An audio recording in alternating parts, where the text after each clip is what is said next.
এই সরকারকে কিছু জিজ্ঞেস করলেই পেয়েছে গরিবের বাউস, কিছু হইলেই বলে অন্তর্বর্তীকালীন সরকারের দোষ। এই এক গান কতদিন যে কিছু কিছু হইলেই বলে অন্তর্বর্তীকালীন সরকারের দোষ। হোমনাতে কিছুদিন আগে একটা ধর্ষণের ঘটনা ঘটেছে।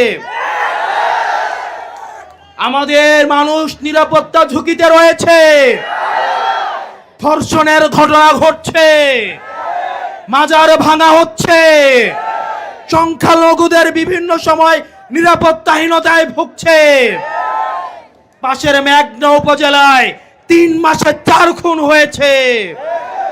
আমরা জানতে চাই স্বরাষ্ট্রমন্ত্রী কি করে। মাসের 17 তারিখ, আমরা ফেব্রুয়ারির 17 তারিখ শপথ গ্রহণ করেছি।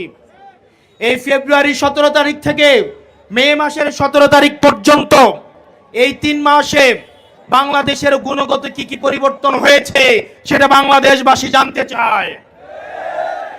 আমরা দেখছি ল অ্যান্ড অর্ডার সিচুয়েশন খারাপ হয়েছে, গুম খুনের পরিস্থিতি খারাপ হচ্ছে, হামে শিশু মারা যাচ্ছে। নেতার পিছে পিছে ঘুরে, নেতার পিছে কামলা দিয়ে, গাড়ির পিছনে পিছনে দৌড়াইয়া দৌড়াইয়া নেতা হওয়া যায় না।